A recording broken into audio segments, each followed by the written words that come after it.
But yeah, this game I think is going to be fascinating. And another little fun tidbit, Brian, our father pointed this out to me on the stardom list for the fantasy football odds and all that good stuff. Guess who was on it, Brian? Patrick Mahomes, Travis Kelce, Isaiah Pacheco, DeAndre Hopkins, all of them on the sit-em list. And I thought, interesting. Interesting. What are they thinking on that? I mean, does Houston have this lights out defense that I'm unaware of? Or maybe they think the Mahomes injury is more significant? I don't know. I don't know if you guys have any feedback on that you want to give real quick or not. It's good defense. Second in the league in sacks, ninth in points per game, I know, and even higher in yards.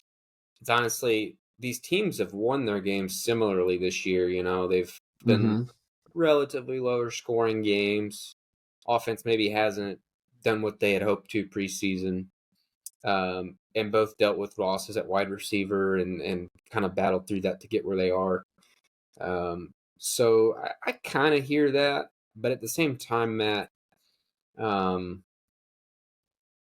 don't know.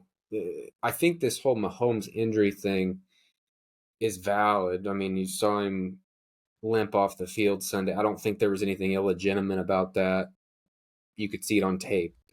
But at the same time, I do think there's been a little bit of an overreaction. And you see people saying, oh, he needs to sit until week X.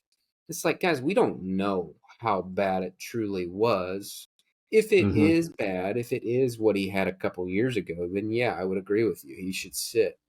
But I don't know. I mean, he was instantly practicing. My guess has got to be he's okay. Like, it's not that big of a deal. And I think he's kind of said as much, you know, as far as it being a little more on the minor side. So, and that's before we get into some of the bulletin board material. Tim Settle, don't know if you guys have heard of him. I had heard of him previously. Played for the Bills last year, ironically. But he made the choice to, out in the broad open media, say that, you know, they're coming for him and that he needs to make a wise decision.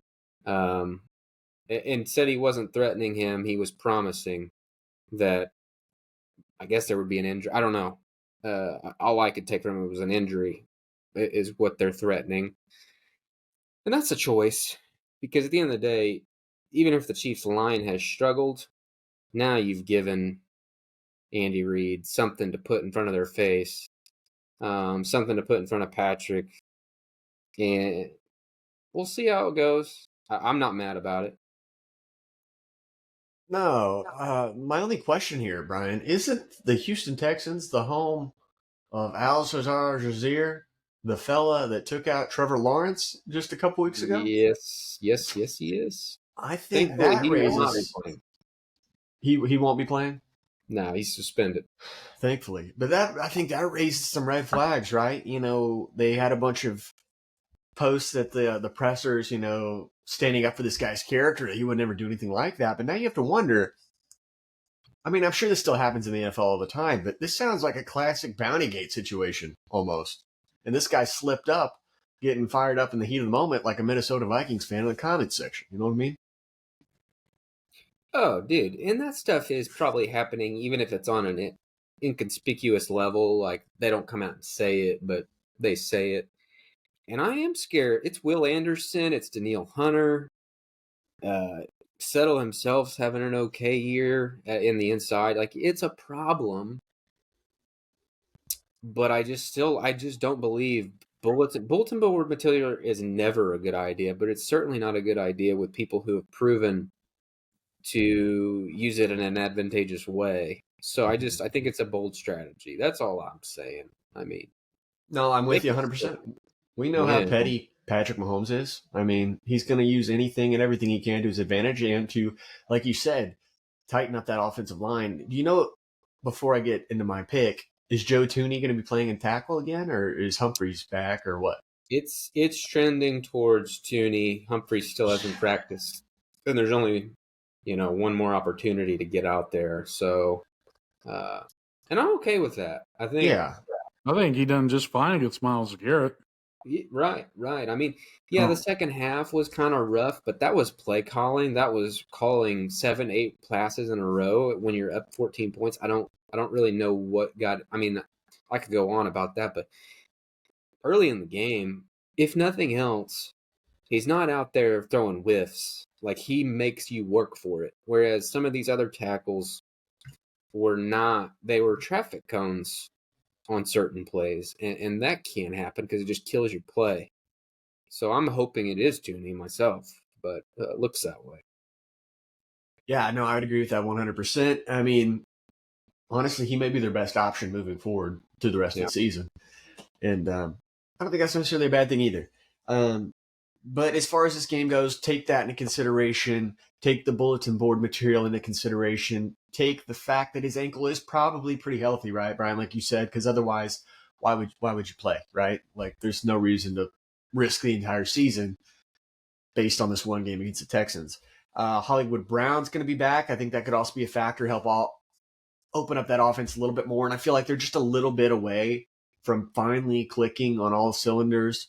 So maybe this week's that week. I'm going to go ahead and put my money down and say it is, guys. I got the Chiefs winning this game surprisingly big, 29-17.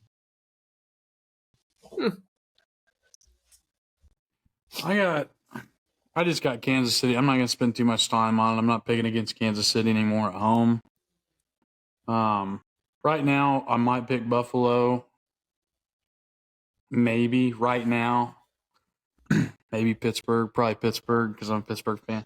I wouldn't pick any other team to go in there and beat Kansas City. And honestly, even on the road, I'd pick maybe Steelers or Baltimore because I'm a Steelers fan, obviously. But Chiefs are finding ways to get it done. It might not be pretty, but it don't fucking matter.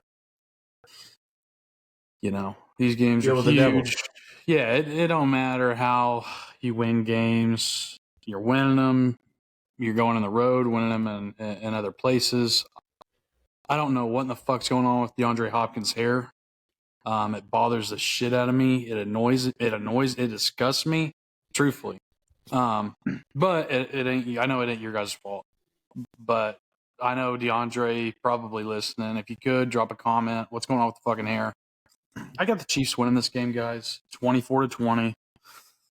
Defensive battle. Patrick Mahomes throwing stuff into some tight windows. Stingley. I mean, they got some ball hawks on the defense. Bolton, that play he made, pretty much jerked. He didn't jerk the guy off, but he jerked the ball out of the guy. You guys watch the game. But great play there. Going to be pretty exciting watching both defenses go at it. And Matt, as far as that start 'em sit 'em list, I would sit Travis Kelce's ass. I would start everybody else. I figured you might. But then think Noah that. Gray. I'm fucking done. He's actually turned into a shoot. I don't know how high up he'd be on the tight end rankings. He'd probably be pretty high. Man, I could tell you. I think he's either 13 or 18. Can't remember which number. That's it, huh? But for being a tight end 2 on the roster, that's I don't know what Kelce would be at. He's probably like, what, 32 this rate? I don't know. I think he's actually higher, but yeah, it's kind of weird to say. I'm glad he is. I hope he caught a lot of passes, so hope he turns it up. Right. Could use a bye. Maybe even 2 weeks off, and that's what this is about. This is why they're pouring out in Wednesday. Hopefully they can win this game. Wednesday's going to be the toughest one left on the schedule, and I think they're just doing everything they can to try to lock it in and take that week 18 off. It's going to be very challenging. But Matt, you touched on a couple things. We talked about the bulletin board material, which for a regular season game, it can be hard, I think, to lock in. Stuff like that helps. You mentioned Hollywood Brown coming back. That helps. Just adds a little juice, a little flavor to what's been kind of a redundant season. And then the third thing, this injury or whatever you want to say about it, I already felt like before it happened, he needed to do a better job getting the ball out of his hands quickly. Your offensive line's a weakness. You can't hold it as long as maybe you usually would. And now this is another chance to just say, okay, I may not want to, but I'm going to have to throw it into some tighter windows or just be more ready mentally pre-snap to get it to the open guy. This all could work in a very advantageous way Saturday. That's what I'm hoping for. And that's why I'm picking Kansas City to win 27-20, the final. So I have them covering as well. Nice.